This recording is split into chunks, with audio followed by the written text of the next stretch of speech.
Ainda conseguem saltar assim, desta maneira? Eu consigo.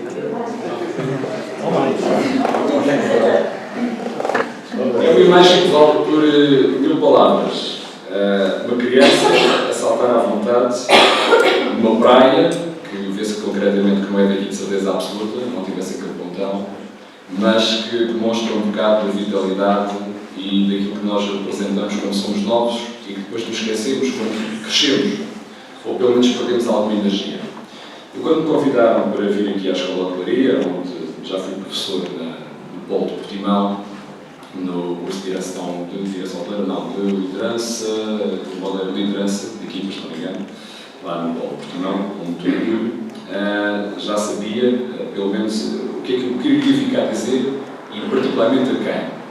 Obviamente que a sala está bem composta, estão aqui alguns alunos do curso de empreendedorismo que eu estou a ministrar e que tiveram a amabilidade de vir cá ouvir o seu formador pela 100ª vez, mas concretamente tinha pensado e muito nos alunos da Escola de Leiria e por alguns partilharem os últimos anos e começarem a pensar em projetos de vida.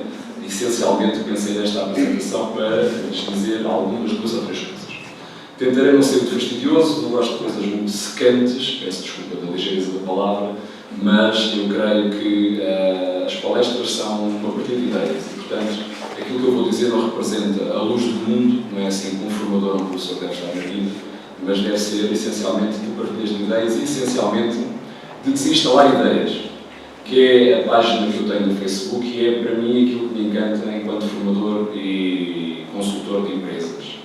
Desinstalar ideias consiste num negócio puro e duro com quem me está a ouvir, que é, eu tenho um conjunto de coisas para dizer e, portanto, não me assumo como a luz e a ciência do mundo. Aquilo que eu digo são ideias, são conjuntos de expressões e partilho convosco. E tento desinstalar as vossas ideias. Depois, cada um de vocês, com particularidade, com a vossa experiência, com a vossa capacidade, volta a instalá-las da maneira que quer e da maneira que acha que é mais profícula para si. E é assim que a formação, pelo menos, deve ser entendida. E, portanto, quem quiser partilhar, isto é um momento de publicidade pura e dura, basta lá a página, eu gosto que a gerência fica muito agradecida. Ora bem, vamos a factos. Se ainda conseguem dar o pulo assim, mas eu acho que para saltar assim talvez não fosse bem o tipo para começarmos, embora faça aquilo sem fazer aquela pergunta e já veremos porquê. Então aproveitei para dirigir-me a vocês e fazermos algumas perguntas, ou pelo menos uma pergunta assim. Qual é a tua marca? Ora, eu que sou gestão de recursos humanos e depois tive uma fuga para a área do marketing e da comunicação, entendo que as marcas não são só dos produtos que nós chamamos físicos, das árvores, das cadeiras, das coisas físicas. É que eu acredito nas marcas pessoais. E, portanto, uma das minhas perguntas que eu vinha aqui deixar é exatamente aquela questão: é qual é a vossa marca hoje? O que é que vocês representam? O que é que querem ser quando formos grandes? Mas depois lembrei-me que ainda é um bocado cedo para vos fazer esta pergunta. Eu tenho 41 anos de idade, não me considero particularmente cota, embora já ouvindo essas palavras e vá fazendo as pazes com ela, mas que tenho uma filha nova, depois vai se habituando a isso. Mas lembrei-me também que ainda era cedo para vir aqui dizer qual é a vossa marca. Carregar já esse fato da responsabilidade já tão cedo. Bem, porquê? Porque vocês estão ainda nesta fase, na fase da imortalidade. Ou seja, nada nos acontece, temos uma vida longa, e eu lá que a tenho, temos uma vida longa pela frente. E bem, ainda não temos muito tempo a pensar em coisas assim tão sérias e tão pesadas como a responsabilidade do mundo. E depois também não é o meu feitio vir aqui dar lições de moral como o papá que vem falar aos filhotes e dizer: filhotes, tens de fazer isto assim, porque é assim, e porque o pai é que ensina e o pai é que sabe. Também não faz muito sentido eu vir aqui dar uma palestra de pai para filhos. Nem eu sou o vosso pai, nem vocês são os meus filhos, nem é assim que este assunto deve ser tratado. Sou pena de vocês me fazerem aquela cara simpática daquela menina que está ali atrás. Bom, então o mais importante é o quê? O mais importante é falar de hoje, do agora. Mesmo que o agora seja já amanhã. Isto passa tudo muito rápido. Escusado de vos dizer que ainda ontem estava sentado nessa sala, numa sala destas, a ouvir alguém com provavelmente de idade, a pensar que ele vai ter este tipo vai para aqui dizer, tem mais coisas para fazer, mas já agora deixa-me lá ver e tal, até pode ser que possa qualquer coisa que possa fazer já. E portanto isto passa muito rápido. Agora cá estou eu, e daqui a 20 anos, provavelmente, ele estar ali a jogar a Sofegal no jardim, ele está a lembrar que há 20 anos estava aqui a falar para as pessoas que naquela altura vão ter coisa e vão estar a pensar exatamente o que eu estou a pensar agora. E portanto, esta coisa das gerações, isto é super habitual, todos nós já passamos pelas idades e portanto não há aqui lições de lateralismo, há sim lições de realidade e alguns desafios. Que ferramentas é que vocês têm, honestamente? Simples. Tem uma cabeça que pensa. Não estou enganado, mas não. Tem um olhar que deve ser penetrante. Uau, isto é mesmo do mar. Não é? Um olhar que deve ser penetrante é uma coisa assim de outra maneira. E tem um pensamento que deve, ou deveria, ir mais além. Cada um vai conjugar o verbo na sua maneira mais simpática e mais interessante. Mas depois também tem uma boa escola. Com todos os defeitos e todas as virtudes, como todas as escolas têm. Com professores mais simpáticos, menos simpáticos, mais chatos, menos chatos, como todos têm. Com alunos também mais interessados e menos interessados, como todos têm. E, portanto, mas é uma escola que apela a 3 coisas. A nossa escola poderia ter à paixão, ao talento e à excelência. E estas 3 palavras fazem todo o sentido para calibrarmos o desafio que eu tenho para vocês. Repito, paixão, talento e excelência. Já agora, por falar em excelência, venho ali de uma palestra muito simpática da Selma, a falar das expectativas e do entendimento que é também uma das áreas que me apaixona. Servir os outros, saber servir os outros, ter prazer em servir os outros e colocar o lado emocional. Isso faz todo o sentido e é uma das coisas que eu gostava que vocês prestassem muita atenção ao longo da vossa vida profissional. Mas olhamos para o mercado. O mercado temos à frente. Olha, eu estou habituado a ter, desde as 9 até às 20 horas, 63 pessoas com licitação de desemprego. E não é fácil. Não é fácil porquê? Porque vejo gente desde os 20 até aos 60, gente que procura uma oportunidade, gente que muitas vezes é complicado agarrar essa oportunidade, porque há déficit de empregos, gente que luta todos os dias, uns atiram mais a toalha ao chão do que outros lutam mais do que outros, enfim, há uma panóplia de várias personalidades, mas é maioritariamente gente boa que está a passar uma fase menos positiva, mas que tenta agarrar qualquer oportunidade. O mercado não está bom e o mercado está, digamos, quase a roçar o pedido do super-homem. Hoje em dia, cada colaborador da empresa tem que ter um conjunto de ferramentas excepcionais para poder manter o seu posto de trabalho e mesmo às vezes essas ferramentas não chegam. Por isso esta frase faz todo o sentido. Não basta querer ser bom, é preciso querer ser bom. Bem, e aqui perguntava quase o que é que as empresas esperam de vocês. Qual é que será a resposta? O que é que as empresas, as vossas futuras empresas, para as quais vocês vão trabalhar, esperam de vocês? Sermos excelentes. Ser excelentes, sim. Mais. Ter atitude, mais que é uma palavra muito cara. Fazer a marcar a diferença, mais. Ser competentes. Ser competentes, responsáveis. Está tudo certo. Mas falta o óbvio. É que saibam trabalhar. É isso que verdadeiramente as empresas esperam de vocês. Quer dizer, não. Também não é só isso. Também esperam isto. E aqui não é um apelo ao beijo, porque não vamos passar os dias todos a beijar os colegas de trabalho, embora isso pudesse dar algum prazer. Mas não esperam isto. Mas o que é que aquele casal de jovens representa? A entrega, a paixão e a emoção em relação ao trabalho. Por isso, meus caros amigos, habituem-se que o mercado de trabalho como está atualmente, não só procura pessoas boas profissionalmente falando, procura pessoas boas em termos de competências pessoais. E chegamos a um ponto onde o mercado de trabalho consegue mesmo deixar de fora, numa escolha, quem é o super-homem profissional em troco de alguém que tem disponibilidade, que tem entrega, que tem espírito de equipa, porque é isso que as empresas andam a valorizar muito quando recrutam as pessoas. É claro que se tivermos uma boa pessoa do lado pessoal e um bom lado profissional, temos um jackpot de quase €1.000.000. E é claro que é essa pessoa que irá ficar na empresa. Mas atualmente as competências pessoais, peço a vossa atenção, são tão importantes ou mais importantes às vezes do que as competências profissionais.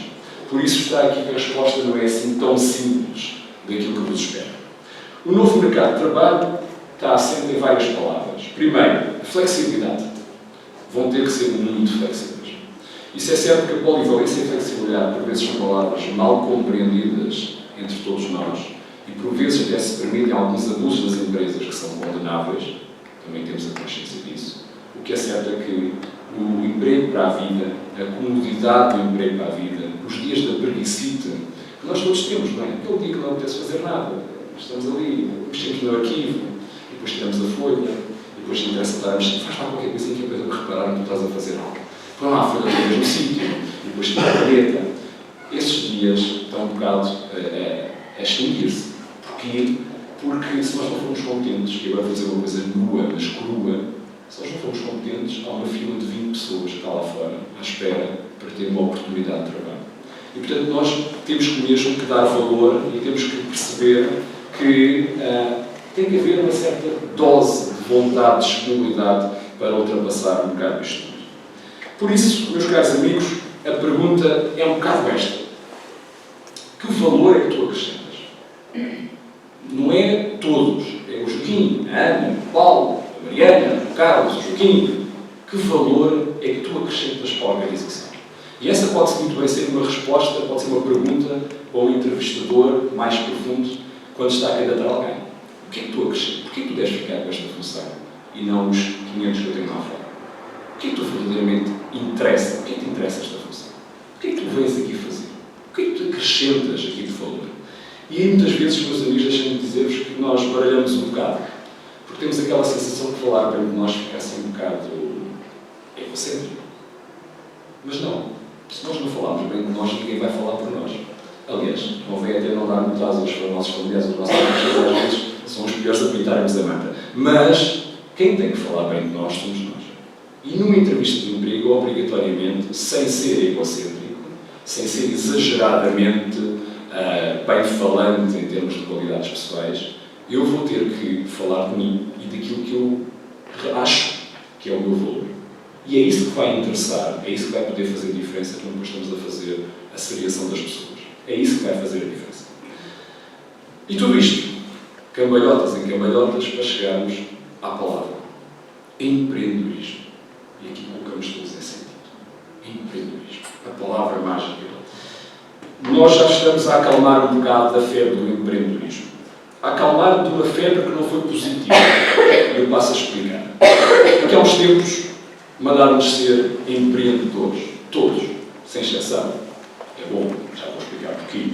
Mas também não perceberam muitas vezes que o empreendedorismo estava a ser demasiado levado a sério para a criação da empresa. Isto é, mesmo toda a gente dizer aqui, vamos ter aqui umas aulas sobre empreendedorismo, agora saímos por aquela porta fora, todos a correr, e os primeiros a chegar, montam um negócio, montam uma empresa, compramos um parque automóvel enorme, compramos um avião particular, somos riquíssimos com uma casa na Quinta do Lago e vivemos felizes para sempre. Não. Não é assim.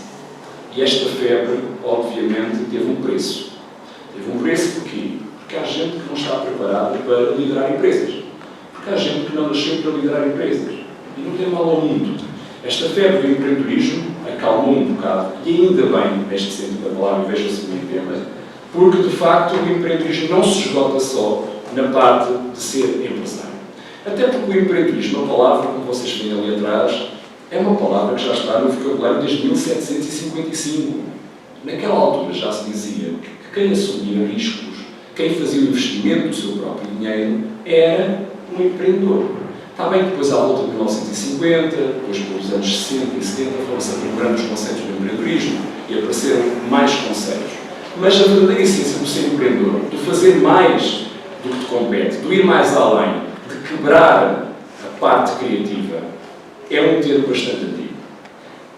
E que representa isto. Agora reparem uma coisa, que figura tão bonita. Um peixe, ao pé dos peixes, que dá um salto para um aquário onde vai estar completamente à vontade. No meio, um tubarão. É o desenho perfeito daquilo que nos espera e do preço que temos que ter pelo empreendedorismo. Obviamente, faz todo o sentido. Eu sendo o peixe salto pelo aquário. Estou mais à vontade, tenho mais espaço, tenho autonomia e ganho muito mais espaço e margem de manobra. Mas está o tubarão no meio. E o tubarão vai lá estar sempre. Porquê? Porque não há empreendedorismo sem risco. E as pessoas têm que estar preparadas para isso. Vocês têm que estar preparados para isso. Okay? Se é certo que o empreendedorismo não se esgota no empresário, depois temos aqui umas ideias esquizofrénicas também dos nossos amigos e restantes pessoas em Portugal. Reparem, lá nunca ouviram uma frase daquelas quando a gente começa alguma coisa de novo com motivação. E queremos fazer alguma coisa diferente, há sempre alguém que nos diz, um vizinho familiar, isso não vai dar, pá. O mal nunca vem só, cuidado, olha, não vais conseguir. Ou então, isso dá um trabalho, cuidado, então, é complicado. Ao fim e ao cabo, quer dizer, é um conjunto de ideias esquizofrénicas. Por um lado, dizem avança, vai. Por outro lado, temos sempre uma data de gente a dizer cuidado, e depois a gente não quer fazer má figura pelo meio. E por isso nós somos, em Portugal, o terceiro ou quarto país da União Europeia que mais tem pessoas com ideias de negócio. Isto é, perguntar às pessoas, se tu fosses criar a tua própria empresa, tens uma ideia do que seria? As pessoas dizem assim, tenho, eu sei o que é que quero fazer. Mas, por outro lado, depois pertencemos à causa da Europa das pessoas que passam da ideia de negócio à prática. Não é? Ou seja, sonhamos muito, concretizamos pouco. E, portanto, estamos aqui nesta parte. E muitas das vezes por esta parte esquizofrénica, que a gente não percebe muito bem, quer dizer, avançamos, mas depois está toda a gente a olhar para nós, e o meu vizinho está a olhar para nós, e se eu falho? Qual é o problema de falhar? Enfim, há um recado que é muito simples. E a gente, e agora virando a mesma agulha para o empreendedorismo. Pessoal, não tenho ideia, não tenho medo das ideias novas. Não tenho receio. Eu estou na vossa idade da imortalidade, ou em qualquer idade. Não tenho ideia, não tenho medo de pensar de outra maneira. Não tenho medo que vos digam, pá, isso é uma ideia completamente idiota. Onde é que tu foste buscar isso? Isso não vai resultar, pá. Desculpa lá, tu queres abrir no Alentejo aqui? E no Algarve queres abrir? Epá, isso não é. Olha, o Manel já abriu, isso não é. E é isto, muitas vezes, o impulso. E se é certo que Portugal, neste momento, através de certos organismos, está a oferecer um conjunto de empréstimos bonificados, de apoios, de conjunto de subsídios para que vocês montem a vossa própria empresa, criem o vosso próprio posto de trabalho, não é? Por outro lado, depois está sempre aquele medo, aquele receio. Mas eu tenho uma boa nova para vos dar. O receio vai lá estar sempre. E o risco também vai estar sempre presente. Por isso, meus caros amigos, a ideia é o futuro tem que pertencer àqueles que têm as oportunidades antes que se tornem óbvias. E esta é a grande ideia. É isto que vale ouro no mercado. É pensar antes de acontecer. Até 2007, ninguém se lembrou de fazer assim ao telemóvel. Houve alguém que se lembrou, que já faleceu infelizmente em 2011, mas que catapultou a empresa para a líder mundial das vendas. É uma maçãzinha, e não podemos falar de marcas, mas começa por aí e acaba por aí. E quer dizer maçã em inglês. Mas ninguém se lembrou disso. Hoje a indústria do grafite está à volta disso. Chama-se inovação. Nem todos nós vamos conseguir ter um rasgo um dia de inovação. A verdade é essa. Mas há outra coisa que nos pode impedir a ser diferentes. A diferenciação. Se quiserem abrir algum negócio de uma vez, alguma empresa, sejam diferentes. Isso obrigatoriamente. Pensem em alguma coisa que exista, mas depois obrigatoriamente têm que ter um olhar diferente, porque senão o vosso cliente, ou o potencial cliente, fica refém de uma escolha, quase que dá para mandar uma moeda. Ou vou ao lado A ou ao lado B. E geralmente os mais novos têm sempre a perder. Os mais novos que chegam mais recentemente ao mercado. E, portanto, é preciso ter este olhar diferente e dizer há um problema. Isto é a raiz do empreendedorismo. É muito fácil, parece muito fácil. Mas a raiz está aqui. Há um problema, eu tenho uma ideia e essa ideia é a solução para resolver esse problema. Pessoal, tem depois muitas contas para fazer, tem planos de negócios muito agressivos, tem que entrar contabilistas na vossa vida, vão ter cálculos financeiros, vão ter planos para escrever, preços para lamber, legislação para decorar, mas na raiz está isto. Eu acho que há um problema, a resposta desse alguém ou de outro alguém é insuficiente, eu tenho uma ideia e vou propor essa solução ao mercado. E agora vamos ver o que é que isto vai dar. Por isso, minha gente, sozinhos, sejam empresários. Eu disse que o empreendedorismo não se juntava nos empresários. O dentro das empresas que tiverem que cobrar, nós podemos ser empreendedores por conta do treino. Sim. É que muita gente, às vezes as pessoas esquecem-se desse tipo de empreendedorismo. E aqui volto atrás para vos dizer, é esse o preço que nós pagamos da febre do empreendedorismo. Gente, nem toda a gente vai ser empresário, mas toda a gente deve ser empreendedora. Alguns entre 1985, um senhor francês lançou uma corrente chamada intraempreendedorismo. Foi das coisas mais acertadas que eu vi na minha vida. O que é que isso quer dizer? quer dizer que dentro das organizações, a trabalhar para alguém, não sendo donos da nossa organização, nós podemos ser empreendedores. Isto é, nós podemos ter ideias, fazer avançar o sítio. E no quadro económico onde a gente está hoje faz todo o sentido. É claro que de vez em quando vou ouvir aqueles murmúrios tipicamente portugueses: mas ele não paga para pensar. Pai, isso é do patrão, o patrão não paga isso. Ele é que é pago para pensar. O patrão já tem muitas casas. Ele é que se vir sozinho. Eu estou sempre a dar ideias, ele nunca me ouve. Deixem-se lá desses murmúrios portugueses. Okay? O empreendedorismo nos vossos postos de trabalho faz todo o sentido. Chama-se atitude. Chama-se disponibilidade. E isso faz todo o sentido. Da próxima vez que viermos dizer tens que ser empreendedor e criar uma empresa, dizem sim, é verdade, mas eu também posso ser empreendedor no meu posto de trabalho. Eu não posso, minha gente. Eu devo. Senão, infelizmente, posso ter que ver-vos numa das minhas formações para pessoas desempregadas. E isso é sinal que a economia não está a funcionar muito bem. Porque já agora deixem-me dizer-vos uma coisa. A situação de desemprego das pessoas não é menosprezar das pessoas. Hoje em dia o desemprego atinge qualquer pessoa. Qualquer pessoa. Acabar os empregos para a vida, acabar a segurança muitas vezes do trabalho. Portanto, o desemprego não é uma coisa só para os inúteis, para os menos capazes ou para os menos inteligentes, como eu estupidamente vejo em fora de dizer. Isso não faz sentido. Qualquer pessoa pode ir para o desemprego. Tem que ser empreendedor para tentar sair dessa situação. Assim como aqueles que estão a entrar no mercado de trabalho, como vocês, têm que ser empreendedores para criar condições para não lá chegar ou para não ir lá parar. O objetivo dos amigos anda sempre à volta do empreendedorismo. E como eu gosto, e tinha aqui alguns casos práticos, eu gostava de vos trazer dois e tratar as coisas pelos nomes, para vocês perceberem que isto não é só dos filmes ou acontece aos outros. Eu tive a oportunidade de conhecer, através de uma formanda, de um caso que está ali em frente à Telepisa, ao pé do mercado municipal, que é um restaurante chamado Restaurante Chico, que é neste casal que vocês podem ver aqui, e que é o exemplo do empreendedorismo e da persistência. Vamos lá ver, onde é que ele toca em vocês, mais novos, formação de escola hotelaria, sempre andaram e gravitaram à volta destes temas. Sempre andaram no turismo, sempre andaram na restauração e sempre foram as áreas profissionais. Ele, desempregado há 2 anos e meio. Ela, há quase 1 ano. Juntaram os princípios que puderam, juntaram as economias que tinham e passaram à prática.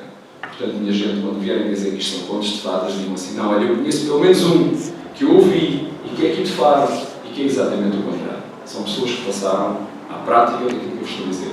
Tornaram-se empreendedores, hoje estão a gerir este restaurante e já agora, a título de curiosidade e publicidade, não queria dizer isto, mas são das melhores francesinhas que Faro tem e recomendo vivamente.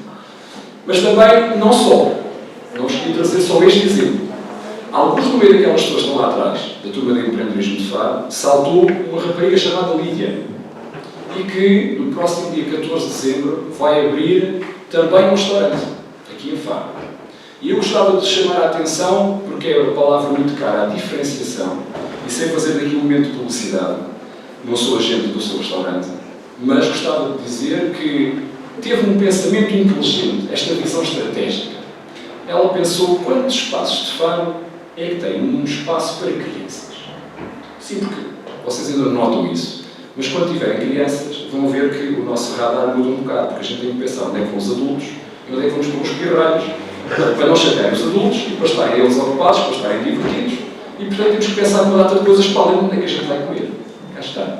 Um restaurante, como todos os restaurantes que existem, com a diferenciação estratégica e com a diferenciação de poder ter lá miúdos.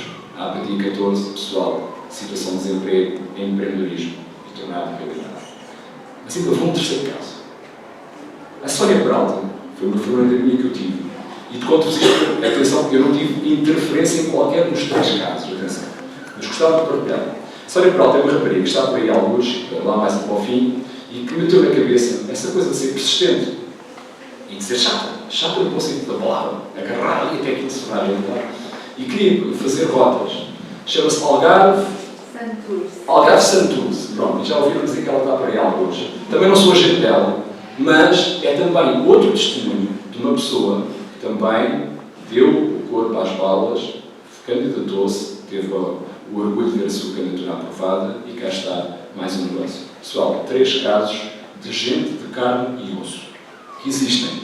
Não parecem livros, às vezes parecem aqueles seus bonitos livros, aqueles casos bonitos. Não, são 3 casos de pessoas absolutamente normais, como eu e vocês, e que abriram um negócio.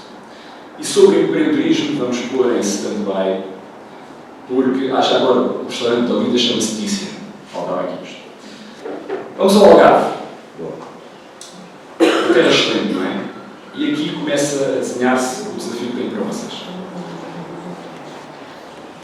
Há algum tempo atrás, não muito, eu creio que foi no ano passado, na organização da Escola de Hotelaria também, o Sr. Presidente da CCDR veio dizer esta frase que merece reflexão. O turismo continua a ser a nossa âncora, gosto de chamar a locomotiva que puxa tudo o resto atrás. O Algarve não é só sol e mar, é muito mais que isso, mas também não o podemos abandonar. E esta frase faz todo o sentido porque fala de turismo. Ora, numa região que é 70% turismo, faz todo sentido que nós nos habituemos a falar de turismo. Que por acaso, talvez não, Escola de Hotelaria e Turismo do Algarve.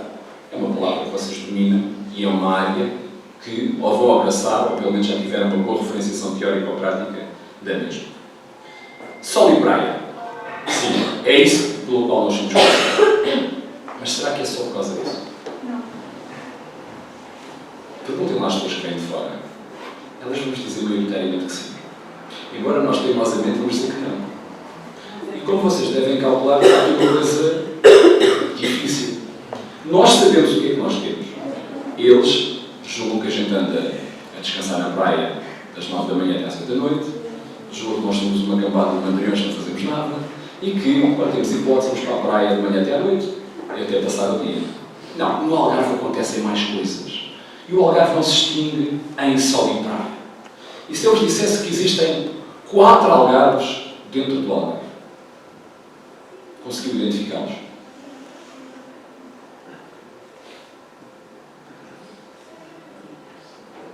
Agora é que ele se passou de vez, não estava a pensar bem.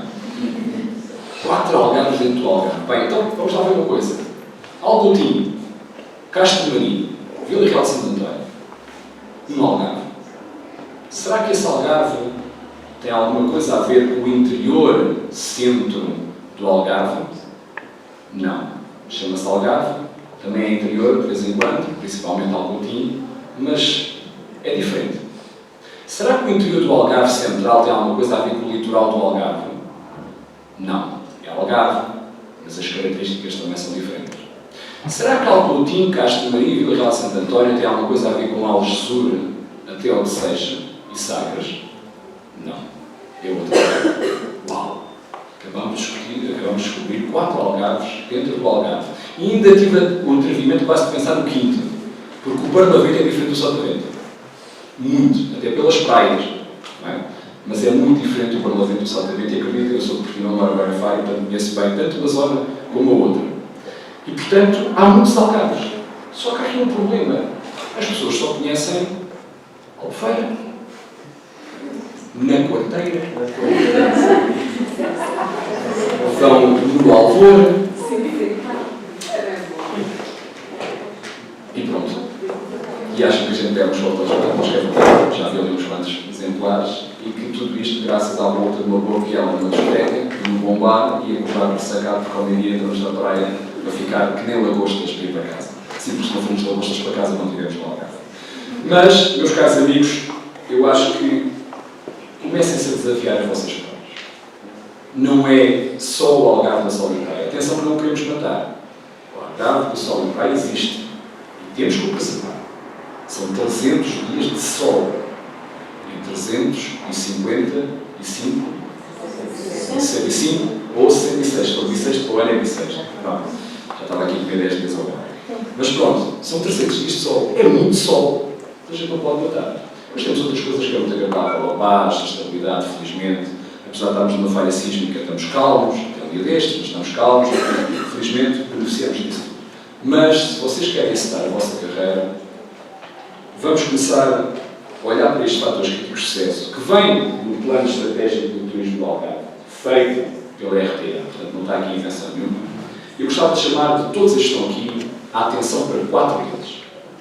E faz todo o sentido. Então vamos começar pelo primeiro. o enriquecimento da oferta.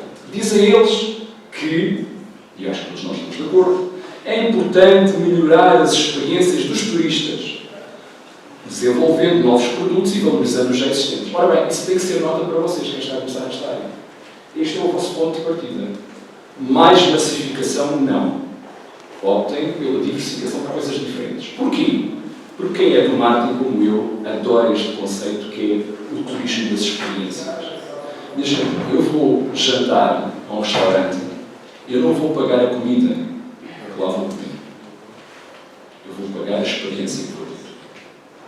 Porque a mesma comida, sem desvalorizar quem está a fazer, a mesma comida eu podia comer em casa, bem mais barato, e no recato do sofá. Mas ninguém me servia. Tinha que lavar a louça, tinha que pagar o fogão, tinha que desencostar a carne de lá da frigideira, que é complicado. E depois também não era visto em público, salas sociais, jantar fora. Vai jantar fora, deve ser rico, não é? Mas a gente só vai pagar a experiência. No entanto, o que nos debitam é o livro, pagar as fitas, ou coisa, etc, etc. Há por aí agora um novo conceito que é o turista das experiências. E procura experiências. Pessoal, também vai à praia, também molha os pés, também apanha a sutiela, mas procura experiências. E nós, Algarve, 4 Algarves, 5 Algarves, ou Algarve, se vocês quiserem, têm experiências para dar. É certo que existem experiências pilotos bastante interessantes. Estou-me a lembrar de uma experiências de um hotel que existe ali e que teve a falar no ano passado, na Escola de Rio, tive ali das experiências, de levar o chefe da cozinha ao mercado, ao leve, para escolher a comidinha e voltar ao hotel e comer a comidinha preparada pelo chefe. Pessoal, é isso que nos dá valor. É essa experiência. O McAlpine, o Mr. McAlpine e Mrs. McAlpine, quando regressarem à Inglaterra, vão dizer: o mestre Joaquim escolheu a beterraba, escolheu o arroz, escolheu tudo e nós papámos. Muito bom. Muito bom, porque ele escolheu. Não se vai lembrar de outras coisas que são importantes para a região, mas que não marcam tanto como esta experiência. E, portanto, pessoal, nós temos produtos novos e outros consolidados, que eu acho que deve ser um desafio para vocês quando começarem a vossa carreira, desbravar pela diferença. Lembra-se do empreendedorismo? Diferenciação, serem diferentes. Depois falamos do recurso humano. E eu aí estou nas minhas 7 quintas. Mas com uma crítica ao Algarve medonha. Eu espero que um de vocês coloque isto em prática. Ou pelo menos fazemos uma sociedade. Atendimento. Nós ouvimos a Selma falar atender. Numa região de turismo que se quer excelente, ou de excelência, não pode haver lugar para um mau atendimento. Minha gente, é aquilo que a gente se vai recordar. Não vale a pena ter bons produtos turísticos, boas experiências, se levamos uma soma plural das pessoas que nos atendem o dia todo. O atendimento faz toda a diferença em todo o sentido. Eu não percebo porque é que até hoje não existe isto no Algarve. Uma academia de atendimento. Chame lá onde quiser. Eu já dou prato. Ensinar as pessoas a atender as outras pessoas. Ensinar as pessoas a tratar bem as outras pessoas. Pessoal, o ciclo de atendimento num local turístico, estuda-se isto no turismo, é muito complicado.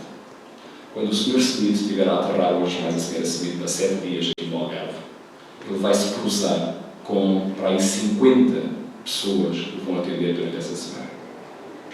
Basta haver uma pessoa que faça a asneira, mesmo que as outras 49 se portem bem, ele vai se lembrar dessa uma das 50. E isso é que é bastante injusto. Força! Será possível ensinar alguém a atender bem? É possível. Nem que estejamos mergulhados num tanque, meio-dia, sem respirar, mas obrigado a saber que vai atender as pessoas.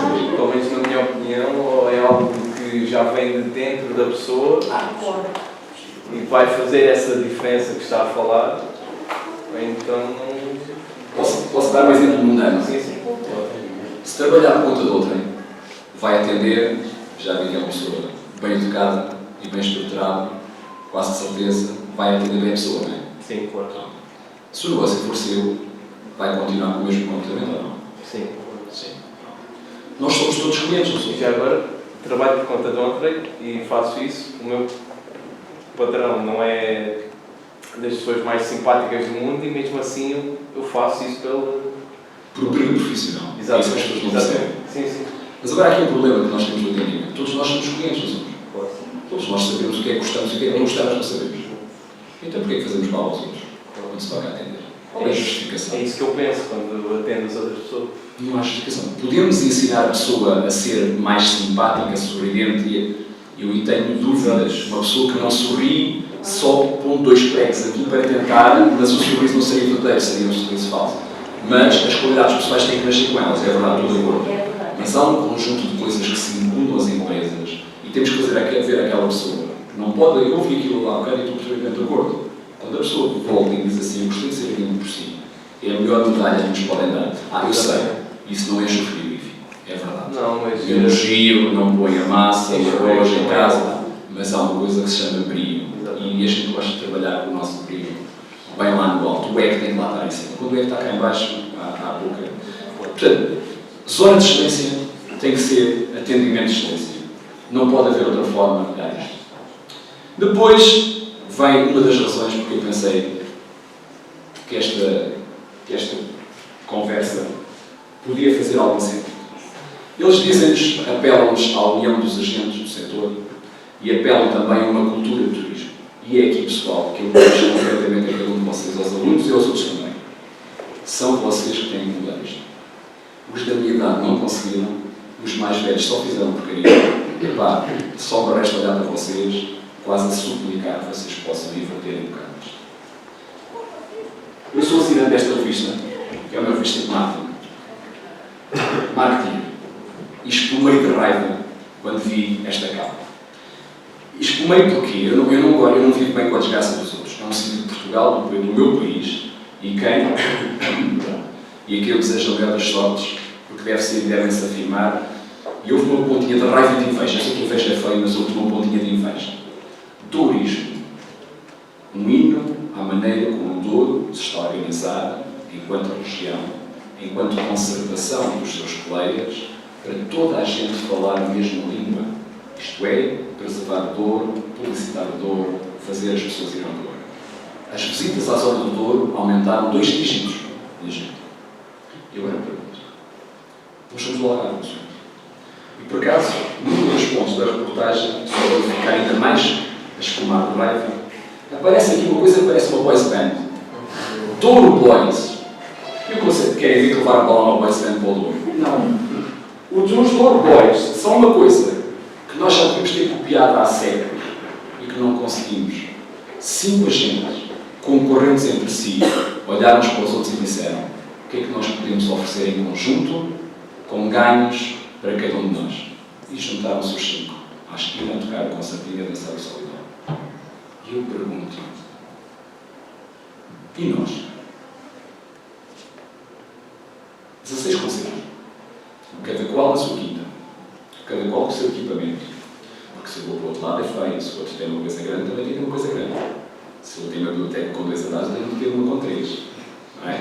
Se o outro tem uma pista de atletismo, tem que ter uma com 4. Maior. E a consciência da algarvia? Onde é que a gente vai buscar isto? Somos tão pequeninos, perfeitamente definidos. Toda a gente sabe, aliás, na história, Portugal e o reino dos Algarves, perfeitamente definidos. Toda a gente sabe onde é que começa a terminar o Algarve. Toda a gente nos trata por Algarve, ninguém nos trata por Faro, a região de Faro, trata por Algarve. E depois levamos uma coça destas de outras regiões. Pessoal, onde é que está a nossa consciência do Algarve? Onde é que está a nossa consciência de desenvolvimento da região?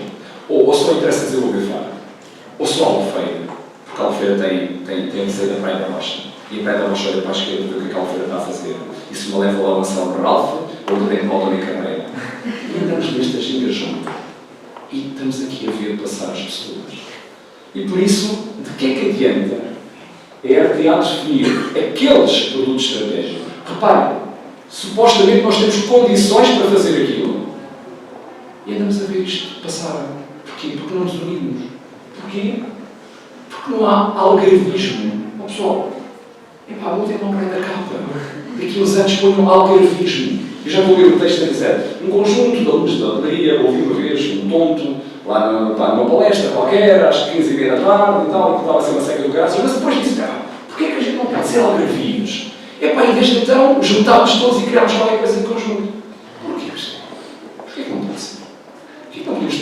consciência de Algarve, em vez de andarmos aqui a retalho naquilo que é nosso, que é bom, que toda a gente reconhece que é bom, mas que a gente não sabe aproveitar. Não sabemos unir, não temos visão estratégica, pessoas. A questão é esta: nós andamos bem, porque o São Pedro gosta muito de nós.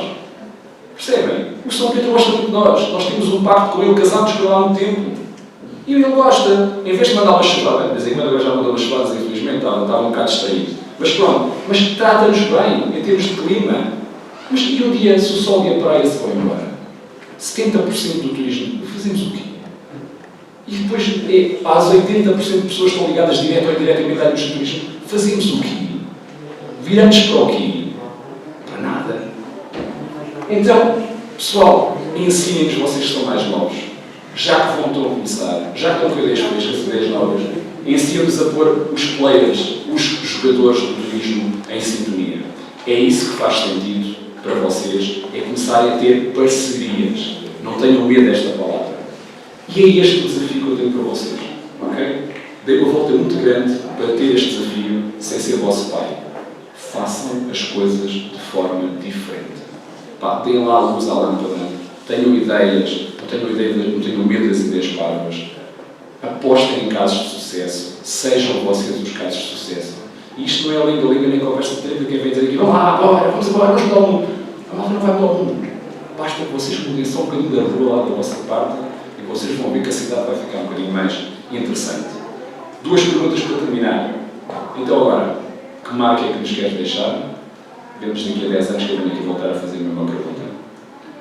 E fundamentalmente, ainda te lembras como saltavas assim? Vais precisar de voltar a saltar assim para seres alguém profissionalmente. Muito obrigado.